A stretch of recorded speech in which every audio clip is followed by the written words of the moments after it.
ٹھیک کہہ رہے ہو یار تم. میں کل یہاں جاتا ہوں. مانی اور بیتو ایاز کے ساتھ حویلی جائیں گے. ہم فارم ہاؤس خالی کر دیتے ہیں. سفیر اس اسٹیٹ ایجنٹ کو اطلاع کر دے گا جس سے یہ فارم ہاؤس لیا تھا. وہ خود آ کر قبضہ لے لے گا. وسیم کے 2 ساتھیوں اور ایک گاڑی سمیت ہم فارم ہاؤس پہنچے.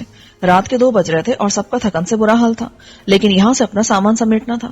مانی نے نگرانی کے تمام آلات، کمپیوٹرز اور انٹرنیٹ سے متعلق چیزیں پیک کر کے وسیم کے آدمیوں کے حوالے کی اور وہ انہیں لے کر رخصت ہو گئے. کچھ اور چیزیں جیسے ذاتی سامان اور رقم والا سوٹ کیس وہ میں نے اپنے ساتھ لے جانے کا فیصلہ کیا.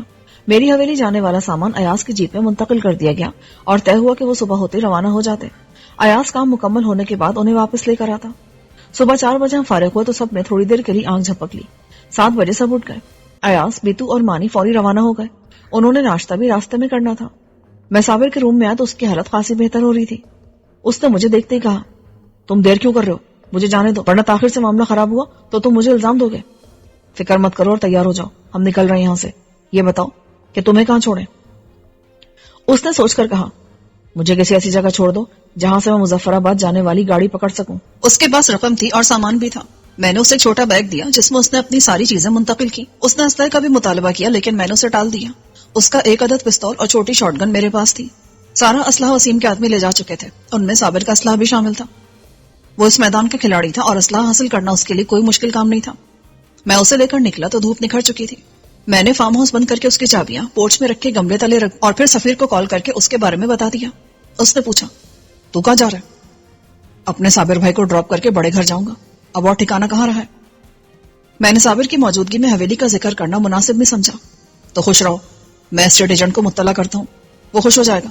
پورے سال کا کرایہ وصول کر چکا تھا اور اب فارم ہاؤس دوبارہ مل جائے تو وہ مالکوں کو بتائے بغیر کسی اور کو دے کر باقی کرایہ اپنی جیب میں ڈال لے گا. ارے یار، ہماری بلا سے ہمارا کام تو نکل گیا نا. ویسے یہاں وقت اچھا گزرا تھا. ہاں ٹھیک ہے. میں نے موبائل بند کر دیا.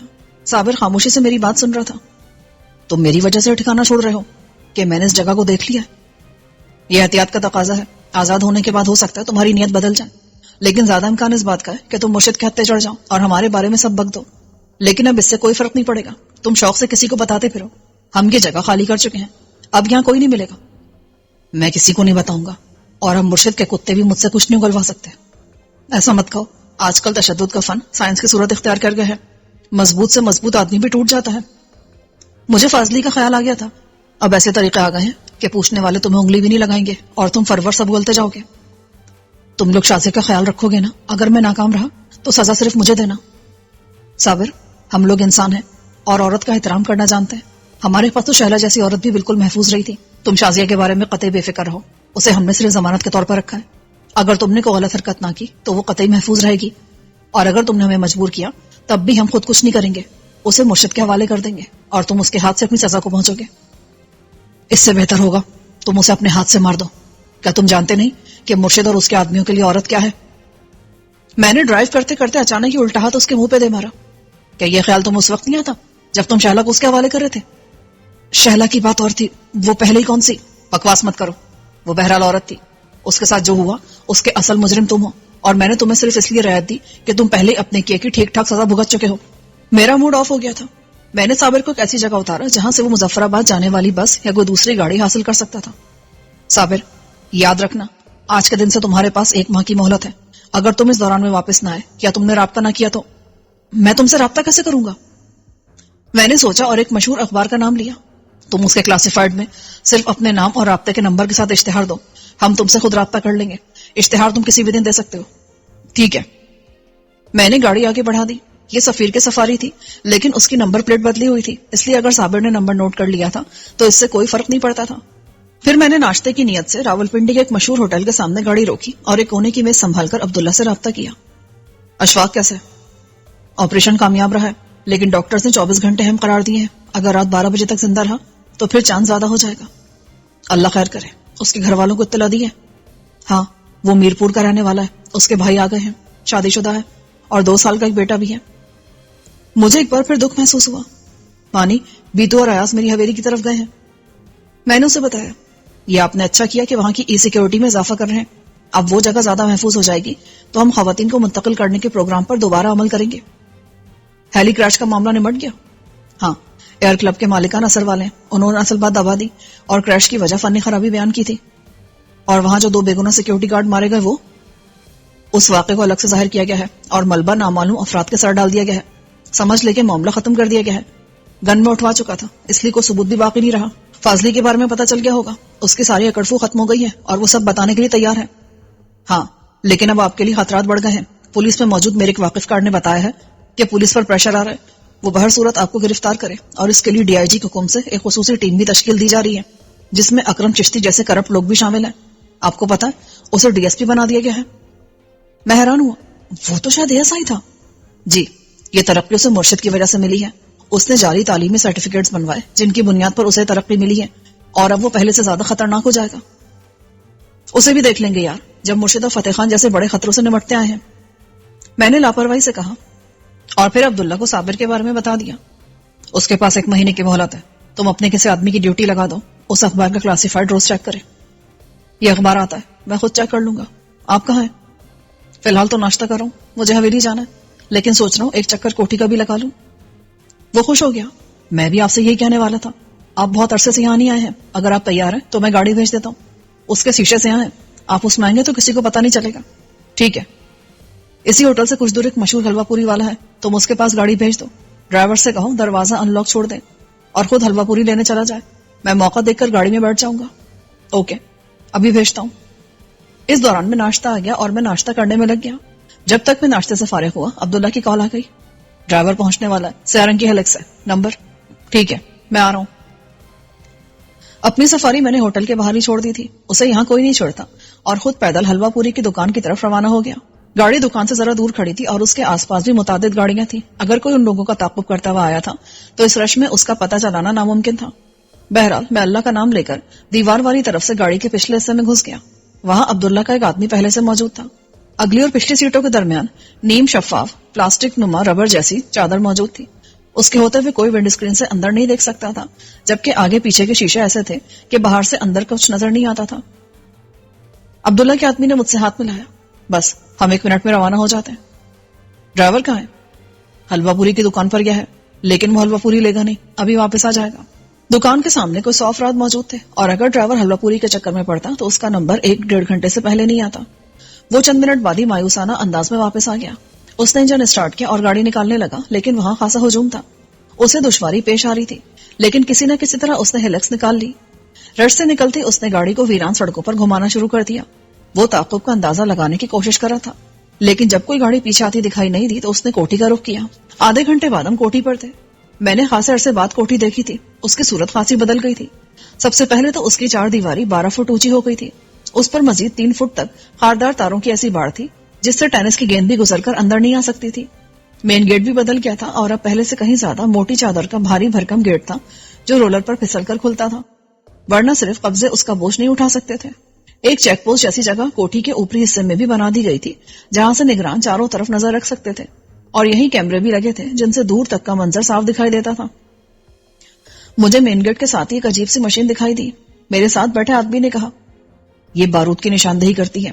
اگر کوٹھی کے سامنے سے کوئی ایسی گاڑی گزرے جس میں بارود ہو تو یہ الارم بجاتی ہے. گاڑی پورچ میں رکی جو اوپر سے فائبر کی چھت سے کورڈ تھا. ظاہر ہے آس پاس کی بلند عمارتوں سے بھی اس کے نیچے دیکھنا ممکن نہیں تھا. یہ انتظام یقیناً اسی لیے کیا گیا تھا. میں گاڑی سے نکلا تو عبداللہ کو موجود پایا. وہ مجھے اندر لے گیا.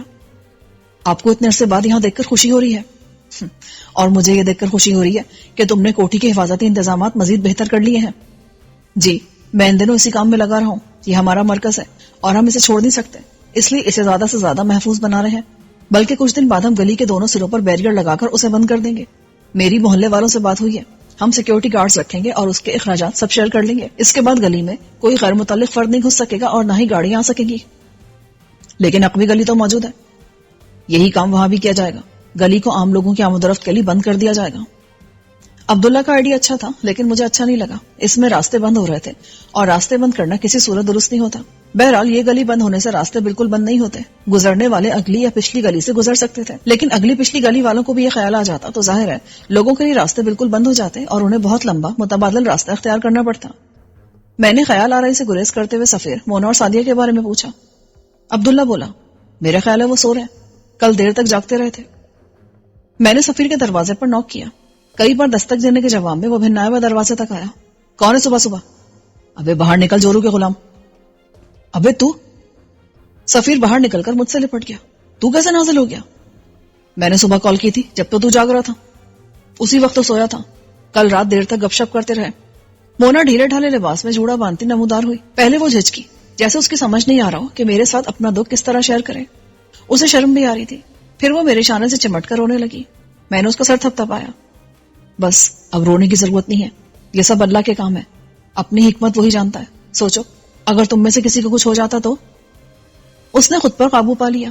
کچھ دیر بعد ہم مونا کے کمرے میں بیٹھے تھے. عبداللہ نے کچن کے لیے کل وقتی باورچی رکھ لیا تھا. وہ تینوں وقت کا کھانا بناتا تھا اور یہاں موجود تمام افراد کے لیے بناتا تھا. اس طرح انہیں باہر سے کچھ منگوانا نہیں پڑتا تھا. سفیر نے کک کو ناشتے کا کہا اور میرے لیے کافی منگوائی. مونا کو دیکھ کے لگ رہا تھا کہ اس کی حالت خاصی بہتر ہو گئی تھی. سعدیہ کا کمرہ برابر والا تھا. شاید اس نے بھی ہماری آوازیں سن لی تھی. وہ اٹھ کر آ گئی. مجھے دیکھ کر وہ خوش ہو گئی اور جوش و خروش سے بولی, کتنے دن بعد دیکھ رہی ہوں آپ کو. میں تو آپ کی شکل ہی بھول گئی تھی. ہاں طوطا چشم لوگ ایسی تو ہوتے ہیں. ادھر بدہ 2-3 دن کے لیے غائب ہوا اور یہ اس کی شکل بھول جاتا ہے. سفیر نے تائید کی. آپ تو مت ہی بولے. 3 دن سے آپ نے میرا دماغ خراب کر رکھا ہے. ٹھیک کہا تم نے. اصل میں یہ فارغ ہے نا, اس لیے دوسروں کا دماغ خراب کرتا ہے. میں نے سعدیہ کی تائید کی. اس سے پہلے کہ ان کا جھگڑا بڑھتا, باورچی کی آمد پر وہ ختم ہو گیا. باورچی دیکھنے میں تازہ کسی پردادن خان سے نوارد لگتا تھا, لیکن اس کے جانے کے بعد مونا نے تصدیق کی کہ وہ اپنے کام کا ماہر تھا. قدیم مغلئی و منگول کھانوں سے لے کر جدید ترین چینی اور اٹالین کھانے تک مہارت سے بناتا تھا. پھر مقدار میں بناتا تب بھی ذائقے میں کوئی فرق نہیں آتا تھا. وہ کافی لے کر آیا تھا. کافی بہت اچھی بنائی ہوئی. میں نے ان لوگوں کو اپنی 3-4 دن کی رودات سنائی. عفنان احمد کے بارے میں جان کر سعدیہ نے کہا, سمجھ میں نہیں آتا یہ سارے خاص قسم کے لوگ ہماری قسمت میں کیوں لکھ دیے گئے ہیں. غلطی سے بھی کوئی عام آدمی نہیں ٹکراتا. یہ تو میری بھی سمجھ نہیں آتا. اب ضروری تھا کہ درجنوں اشتہارات میں سے میں جس کوٹھی کا انتخاب کرتا وہاں پہلے سے ڈرامہ تیار ہوتا. اس کا اصل مالک قتل کیا جا چکا تھا اور اس کی لاش اس کے اپنے ڈیپ فریزر میں پڑی تھی. بہرحال وہ فراڈی اب ہمارے قبضے میں ہے. اسے ہمارے 10 لاکھ کے ساتھ پہلے کا کھایا پیا بھی اگلنا پڑے گا. ویسے دھندا اچھا ہے, سفیر نے کہا. جس غلط آدمی کو پکڑو اس سے اس کی ساری جمع پونجی ہتھیا لو. سزا کی سزا اور ہمارا خرچ بھی نکلتا رہے گا, جیسے مرشد کے ساتھ کیا ہے. سعدیہ نے کہا, نہیں, ہم نے جان بوجھ کر یہ حرکت کبھی نہیں کی. ہم چور نہیں ہیں اور نہ ہی ڈاکو ہیں جو دوسروں کے مال پر نظر رکھیں. یہ تو اتفاق تھا کہ کالی کوٹھی میں رقم سے بھرا سوٹ کیس مل گیا. وسیم اسے نہ لاتا تو وہیں جل کر خاک ہو جاتا وہ, اور کسی کے کام نہ آتا. ناشتہ آیا تو سب ناشتہ کرنے لگے. مونا اور سعدیہ کے اصرار پر مجھے ان کا ساتھ دینا پڑا. ناشتہ جاری تھا کہ سعدیہ کو وسیم کی کال آئی. اس نے بتایا کہ میں یہاں آیا ہوں. دوسری طرف کی سن کر اس نے موبائل میری طرف بڑھا دیا. لے, وہ آپ سے بات کرنا چاہتے ہیں. شہباز صاحب, یہ غیاث الدین تو نہایت بودا نکلا. میری مراد جعلی عفنان احمد سے ہے. رات میں اس نے منور کے بارے میں بتا دیا. ہم اسے پکڑ لائے ہیں اور 10 لاکھ روپے معصود کے وصول کر لیے ہیں. سود کتنا ہے؟ یہی کو 40 لاکھ. اب ان کا کرنا کیا ہے؟ چھوڑ دیں کیا؟ اتنی جلدی نہیں ہے. کچھ دن اور ان کی میزبانی کرو. لیکن ایک کام تو کرنا ہے. یہ اپنے چہروں سے دوسروں کو دھوکہ دیتے ہیں. ان کے چہرے ان کے اعمال کے مطابق کر دو تاکہ آئندہ کسی کو دھوکہ نہ دے سکیں. ہاں, کم سے کم اتنی سزا تو ملنی چاہیے. عبداللہ کے آدمی کی حالت بہتر ہو رہی ہے. ہاں یار, اللہ کرے وہ بچ جائے. بال بچے والا آدمی ہے. جی, میری کچھ دیر پہلے اس کے بھائی سے بات ہوئی ہے. اس کی حالت میں بہتری آئی ہے. اب ڈاکٹر زیادہ پر امید ہے. اسے میں نے ہی عبداللہ کے پاس بھیجا تھا. میں یہاں سے نمٹ کر تمہارے پاس آ رہا ہوں. اس کے بعد آگے کا لاحمل طے کریں گے. میں نے موبائل واپس سعدیہ کو دیا تو سفیر بولا, میں بھی ساتھ چلوں گا. نہیں, تم فی الحال یہیں رکو گے. پھر طے یہ ہوا کہ میں دوپہر کے بعد جاؤں گا اور سفیر میرے ساتھ نہیں جائے گا. جیسے ہی ہم لاؤنج میں آئے, سفیر نے دوبارہ کوشش کی. یار, میں یہاں عورتوں کے ساتھ رہ کر کیا کروں گا؟ وہی جو خواتین کرتی ہیں, یعنی لگائی بجھائی اور دوسروں میں کیڑے نکالنا. باقی کاموں کے لیے عبداللہ کے ساتھ شامل ہو سکتا تو, پر تو جا نہیں سکتا. تیرا یہاں رہنا ضروری ہے. اسی وقت عبداللہ وہاں آیا تو مجھے راجہ عمر دراز کا خیال آیا. بہت عرصے سے اس کے بارے میں کوئی بات نہیں ہوئی تھی. میں نے عبداللہ سے راجہ کی خیریت پوچھی. پچھلے دنوں ان کی طبیعت کچھ خراب رہی تھی, لیکن اب بہتر ہے. ہر دوسرے تیسرے دن ان کی کال آ جاتی ہے. وہ آپ کی خیر خیریت پوچھتے رہتے ہیں. اچھا, تم نے بتایا نہیں؟ انہیں میری طرف سے پوچھ لیا کرو. میں پوچھ لیتا ہوں. وہ مسکرا کر بولا. میں نے خود کو سچ مچ عبداللہ کا شکر گزار محسوس کیا. اس کا اور میرا ساتھ زیادہ پرانا نہیں تھا. وہ راجہ کا ملازم تھا, مگر اس نے بہت جلد میرے ساتھیوں میں جگہ بنا لی تھی. اس نے میرے لیے وہ سب کچھ کیا تھا جو سفیر اور وسیم کر سکتے تھے یا بیتو کر سکتا تھا. ایاز بھی صف میں شامل تھا. یہ میرے وہ دست و بازو تھے جن پر میں اپنے جسم کی طرح بھروسہ کر سکتا تھا. عبداللہ اور سفیر سے باتیں کرتے ہوئے اچانک مجھے خیال آیا, ارے میں تو بھول ہی گیا, ہماری ساری پونجی سفاری میں ہے اور وہ ہوٹل کی پارکنگ میں کھڑی ہے. کوئی بات نہیں, اسے وہاں کون چھڑے گا؟ یہ بتا کہ سوٹ کیس نمایاں تو نہیں ہے؟ سفیر نے پوچھا. نہیں، وہ پچھلے حصے میں رکھا ہے اور شیشے اندھے ہیں، باہر سے کوئی جھانک کر نہیں دیکھ سکتا۔ عبداللہ نے لنچ میں خاصا اہتمام کرایا تھا اور وہ ڈشز بنوائی تھی جو مجھے پسند تھی۔ خاصے عرصے بعد گھریلو ماحول میں گھر کا بنا میں کھانا کھا رہا تھا۔ کھانے کے بعد مونا اور سعدیہ نے اصرار کیا کہ میں کچھ دیر اور رک جاؤں، لیکن اب میں جلد از جلد وسیم کے پاس پہنچ جانا چاہتا تھا۔ کھانے کے دوران ہی ایاز کی کال آئی تھی، وہ سب میری حویلی پہنچ گئے تھے۔ سفیر اور عبداللہ متفق تھے کہ پہلے ہمیں فاضلی اور نادر سے مرشد کے بارے میں مکمل معلومات حاصل کرنی چاہیے اور اس کے بعد کوئی لاہ عمل طے کرنا چاہیے۔ سب سے مل کر میں 2 بجے اسی ہیلکس میں پچھلے حصے میں روپوش ہو کر عبداللہ کی کوٹھی سے نکلا۔ پہلے کی طرح گاڑی میں ایک ڈرائیور اور میرے ساتھ ایک مسلح گارڈ تھا۔ ہمارا رخ راولپنڈی کی طرف تھا۔